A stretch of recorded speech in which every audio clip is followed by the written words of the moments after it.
Everyone. I'm with Gloria Battini, and I love it because she's all the way in the beautiful city of London, England. And Gloria and I talked in April, I think it Yeah, was. yeah, yeah, yeah. And we had so much fun. I say this often that we had so much fun.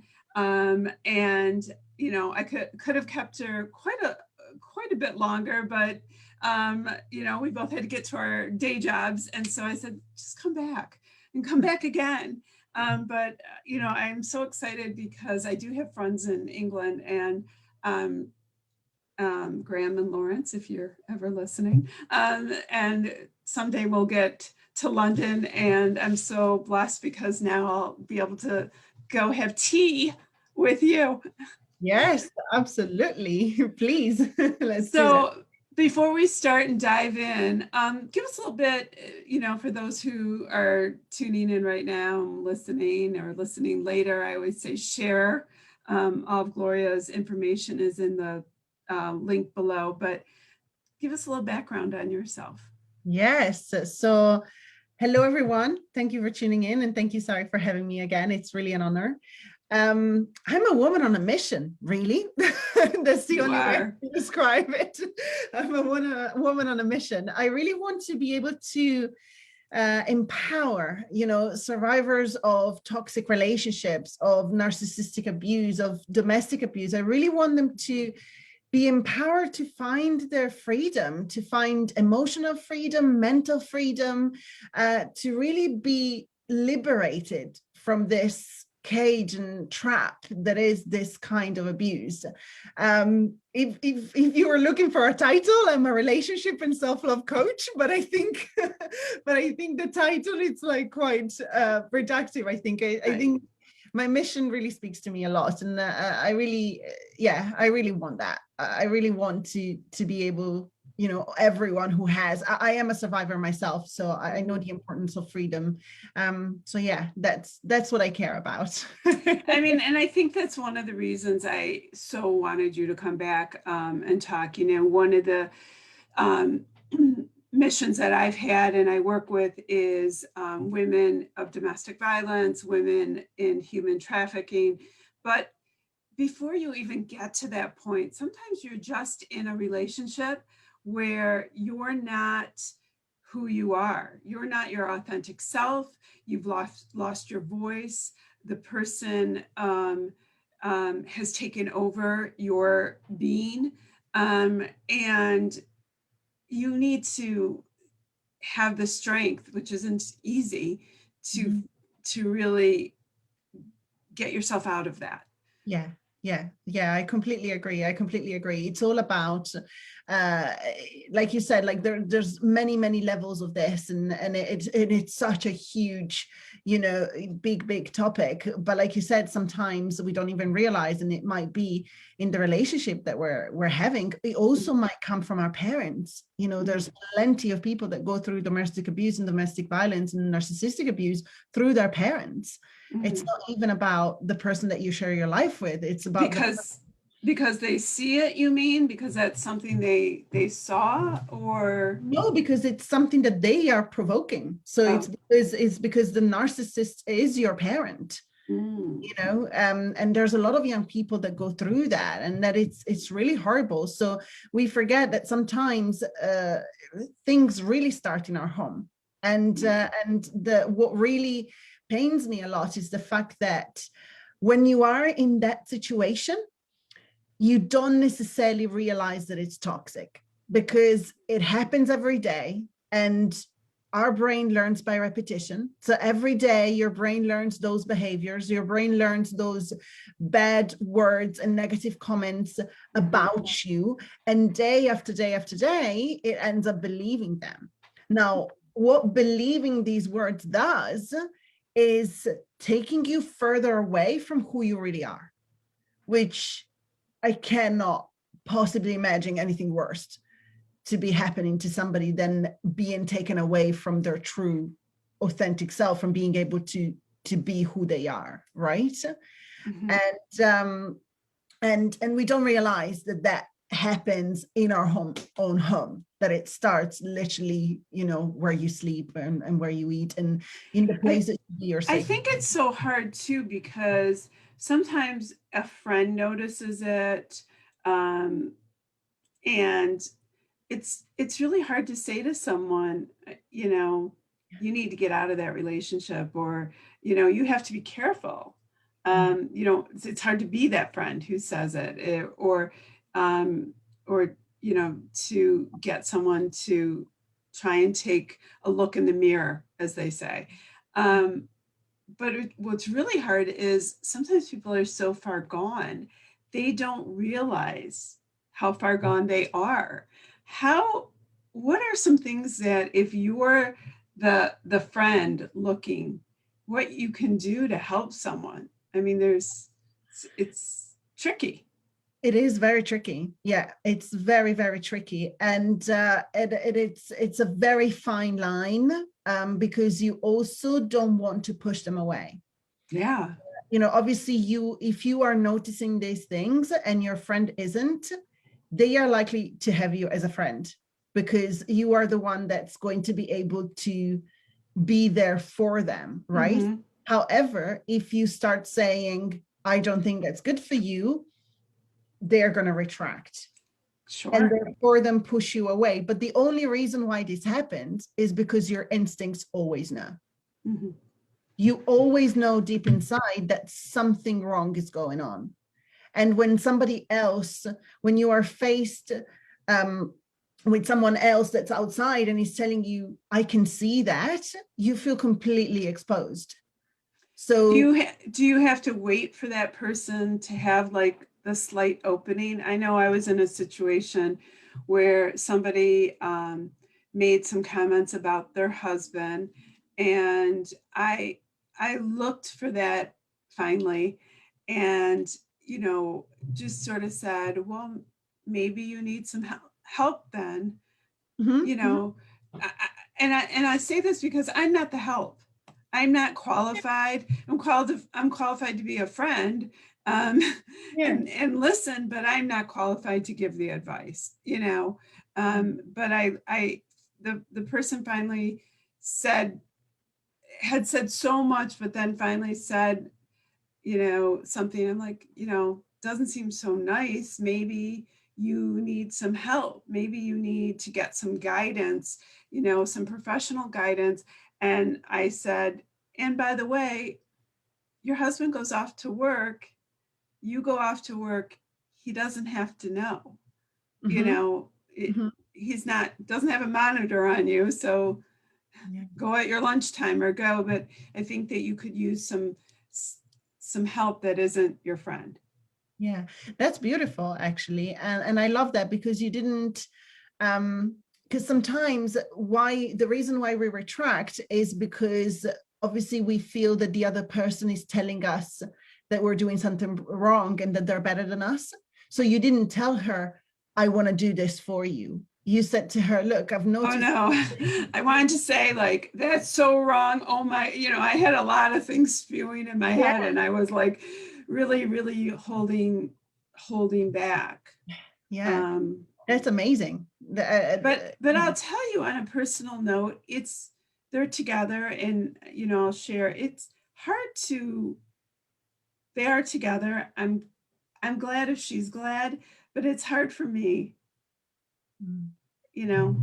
Yeah. So it's, you know, I go back to the funny story of when, you know, you're dating. It's like, be careful what you tell your parents, because if you break up, or, you know, they have all of these things running through your mind, or if you get back together. um, so I think it's always hard, you know. I have all these stories and that I know are in my mind now about this particular person. I Is that something I just That's normal. professionally, do I just have to get over it? That's And absolutely normal. And the only thing that you should do is what you feel, nothing else. Don't feel like you have to hang out with the person if you don't feel like you can be in the same room with that person, knowing what you know about them. Don't feel like you have to. And it takes courage to say to a friend, look, after I know those things, I don't want to come if he's going to be there. You know, it's not easy because most people will be like, oh, I'll just get over it and then just be angry Right. inside. You know, Right. I mean, for me, you know, I'd much rather just see her, I think. yeah. Are there signs that you know, you and I were talking offline, and I think that during this past year, it's been hard for people to have relationships. Um, and the relationships they've had have been so different. There's not a whole lot of true, for most people, there's not a whole lot of true dating. Like, I'll call you, let's go out, Yeah. let's, you know, interaction that way. So how do you navigate what's sort of a good relationship um, in this sort of pandemic world? It's kind of hard to know what. You mean, what do you mean by that? Sorry, in terms of. Well, you know, so much of the relationships are starting online, Mhm. and you know, it's hard to know, like, if the person's a good person when you're not having normal, and I always hate to use that word normal, but the everyday happenings. Yeah, I know what you mean. Um, if somebody's toxic, uh, they will show the behavior online or offline. Mhm. You know, they will show that. And there are some really, really red flags that you can notice since the beginning, especially for a narcissist. And it's this love bombing that starts at the beginning when everything happens very, very fast. And it's all of it straight away. You know what I mean? It's within like 2 weeks, you know, big words, big planning for the future, and, you know, stuff that, well, hang on a minute, I'm not sure that this is actually healthy to be happening. So this is one of the red flags, definitely to look out. And they would do this no matter what, whether the relationship is starting virtually or it's in person, they would do this no matter what. There's a lot of, obviously it's a bit more complicated when it's online, because I find that if somebody's lying on a text, it's a little bit more difficult to actually see that, whether if, you know, rather than somebody lying to your face. Right. But I would say the instincts here are very, unless you have those red flags, like, you know, the love bombing we talked about, everything too soon and stuff like that, or somebody being a bit deceitful and you can tell that it's a bit like a bit dodgy going on there. But I think the instincts here play a huge part. So what's the difference between love bombing and meeting someone in your gut sort of saying, I really like this person, and that love at first sight kind of feeling? I can tell you that the love bombing is very much something like you feel like you're going to need this person. Does that make sense? Love at first sight happens, and it's very real, and I really believe in that. However, even if you meet the love of your life, love at first sight, you can get married tomorrow morning, you still know that you're going to make it on your own. You still know that if the person is not going to be there, you are whole and you are happy within yourself. That's one thing. That's a very interesting, that's a great distinction to understand. Because I believe, I mean, when I met my husband, I mean, I felt very much like comfortable, and this is who I wanted to be with. But I was very independent. Yeah, exactly. So you know that your happiness is enhanced with them because it's a pleasure to share your life with them, but it doesn't depend on them. Okay.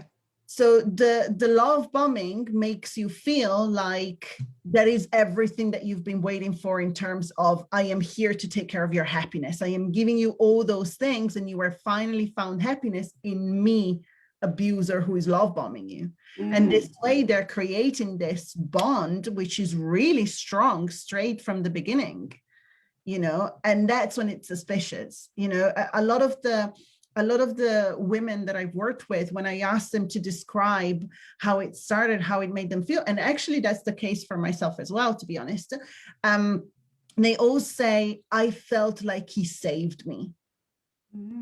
Right? So you are the only person that can save themselves. You save yourself. Nobody else saves you. So if somebody is making you feel like they're saving you, wait, because that's not good. If you feel like you need to be saved, then work on saving yourself You on need your to work on yourself. Yeah. 100%. So it's always about that independence.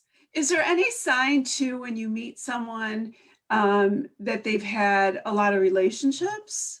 Who might, I mean, is it somebody from a character standpoint? Is it somebody who might have had a lot of relationships? Is I mean, that? a lot of narcissists have, and when it comes to multiple relationships or somebody with a history of relationships, one of the red flags is to notice whether they ever compare you to any of their exes. Because a narcissist will do that. Somebody who is toxic would say, oh, my ex-girlfriend used to do that in that way. You know, and it's a comparison. There can be somebody who has enjoyed having loads of relationships and then finally settles down. That's absolutely fine, and it's perfectly normal. But you would have more of that independence by both people. Correct. Bringing to. Absolutely, yeah. And what about, like, I wrote myself a note, and because I'm getting like a kick out of it. You know, I don't know if you have the stories over there, but Ben Affleck and Jennifer and J-Lo, now they're back together, so they say. And wasn't she supposed to get married? Yes. So I find, you know, in the celebrity world, you have narcissistic behaviors. And so they're going back to this relationship that, you know, sorry, guys, I can't possibly think that it's going to work this time when you have such narcissistic tendencies. But to me, I look at it and say, you know, these are two people who haven't probably worked enough on themselves, you know, but they just can't be alone. It seems like that in this, is that toxic? I mean, I look at it, and that's to the extreme of celebrity, but you have people, I mean, we all know people who jump from relationship to relationship, and it's like, spend some time by yourself for a minute, like, breathe, breathe, like, you know, like, take a beat. Is that, are you taking toxicity to each relationship, or is that? That can happen. That can happen. As I said, there are plenty of people out there, and it's not an unhealthy behavior to just say, I want to have fun. I don't want to settle down. Okay. But yes, when it comes, it's very specific about the narcissistic behavior to never make it about the person, but to make it about what the relationship gives them. You know, we call it the narcissistic supply. So for them, it's about getting a supply of something. So they go from relationship to relationship because if they're on their own, there's nobody giving them the supply. Right. And now I have absolutely no idea whether the J-Lo and Ben Affleck example fit into this example. Well, I think it was more like, I look at that and say, like, these are people who can't be alone. And does that enter? Well, if they can't be by themselves, you know, there's always, you know, yourself should be the person that you have the most pleasure being with, because you're going to be yourself your whole life. So you might as well be happy, you know. Exactly. Who you are. So yeah. Like I said, we could always keep going and going, but I think the biggest question that I have, and the differentiation, is that if I'm getting out of a toxic relationship, and I believe that people should have therapists and coaches, but how do you define, if I say to someone, you need help, and, you know, I think you should go talk to Gloria, what would you say to them that you're going to do as a coach that might just be different than what they're going to talk to their therapist or how they're going to work with their therapist? Yeah, absolutely. So the work that I do specifically is on the self, your authentic self, your identity. 99.9% of the people who come out of toxic relationship have a complete loss of identity. And that happens because you spend time every single day with somebody that tells you that what you're doing is wrong, that you're not good enough, that the music that you like is stupid, that the movies that you like are not good. Then why did you put on weight? Why did you lose weight? You know, it's a constant thing that no matter what it is that they're actually saying, but the core of it is that you're not good enough. And as we said at the beginning, those things stick, right? The brain learns them. So that, we said, takes you away from who you really are. So I have all these people coming to me and they say, okay, I made it out. Why am I not happy? Why, you know, because you are missing that piece of the puzzle, because you are missing the piece of, now I got to build myself back. Now I got to reconnect to who I really am. I have to rebuild my identity. I have to find out what I like, or remember even what I like. And sometimes it's not such an easy thing. It's a beautiful, beautiful journey, because you really, I mean, when I work with people, you can really tell, like, they change their facial expression. I don't know. Their smile probably comes back. Absolutely. They physically change as they get more and more, as they become more and more themselves. Yeah. What would you say an average, and I say average because I would never pinpoint you, but somebody comes to you and needs help. What's an average kind of length of time they can expect to be working with a coach? And that's not to say that they wouldn't continue to work, but to see some changes and growth. And yeah, so it actually isn't very long. So, I mean, my modality, the way I work, I like to keep the first sessions quite close to each other, because I believe in that full immersion approach. So usually the biggest changes, biggest transformation, the biggest kicks happen in the first like 2.5 months. Straight away people coming with like super haha moments and making massive changes, and then they enter into a different stage where there is stuff that they still want to work on, but they have the strength now. So it becomes a little bit of a longer relationship, because they have time, life needs to happen, they need to be exposed to certain situations to see how they react, what still needs to be healed, what's still holding them back. Usually with my clients, it's about a 6 months process.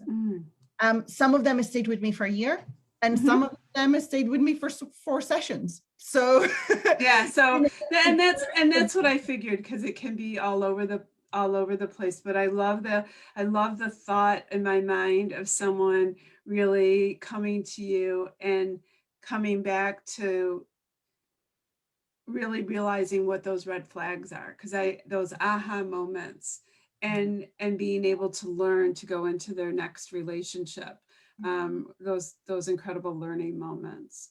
Absolutely. I will say this, that I love talking with Gloria, and that I don't care that she's in London. We're all by Zoom these days. Oh yeah. You know, you can almost get on a plane, I think, and go visit her in person if you want. But you can find her at the selfmasterycoach.co.uk. It's in my link today. I highly recommend working with her. And what I like to say most importantly is, if you're listening and you have a friend or someone you work with that could use the information, share this interview with them. Yeah. And just say, you know, this might be of interest to you, of what Gloria does. I will say it's pretty painless. Yes. We're fun to talk, but I think what, you know, people can learn is that their relationships are supposed to, there is hard work in a good relationship, but the hard work is that there's two individuals with two selves, two identities who come to the relationship together. Yeah, I would, I love that you brought that up actually, because I believe that society has made us think that we need to find our other half. There isn't half. You are whole. There is not a half of anything. You're not half of anything. A relationship is the added value of life. Yeah.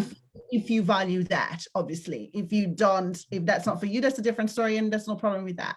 But a relationship is not something that completes you. It's something that is added. You are already whole, you're perfect, you were born confident, limitless, everything. You're not born half. You're born whole. I love that. I have that, but I love how you put that together. That when you're in a great relationship, and I always say it's hard work. I don't care. Great relationships are hard work, but that you have this other person who supports you, guides you, and adds value, and therefore you add value. It's sort of, sometimes you're good at one thing and sometimes they're good at another. Yeah. And, but I think you're right that we use that to say, oh, they complete me. And I think that you have to go into what people don't realize is in order to have a good relationship, you went into that relationship completed, and I love that. Absolutely. And if I can add something quickly about my experience, the relationship that I had with the narcissist, I entered at 18 years old, like somebody who had just been bullied for the big part of secondary school. So I had not found myself. I was perfect to be a supply because I was made to think that this person was saving me. Yeah. So I had not realized yet at 18 that I was whole, that I had everything. It took me years and I had to get out of that in order to then fully understand it. But definitely understand that you are unique, whole, and you are perfect the way you are, with or without a relationship. A relationship is added, doesn't matter. I love that. I think I hope people take that away today. We'll be in touch. Let's touch base over the summer and see how things are going. I really hope that I could get to London at some point. Please get in touch. I've been a few times, but I'll throw it back on my bucket list or my travel list, whatever, to get back over and we could meet in person. I would love it. Absolutely. I know a few great spots to go for afternoon tea over here. So we'd love that sounds amazing. I'm glad London is opening up. From our vantage point here, we look across and say what's happening to you all. So stay safe, stay healthy. That's helpful for us. And you and I will talk very soon. Absolutely. Thank you so much again for having me, and everybody. Thank you, my friend. Thank you. I'll see you soon. See you soon. Bye.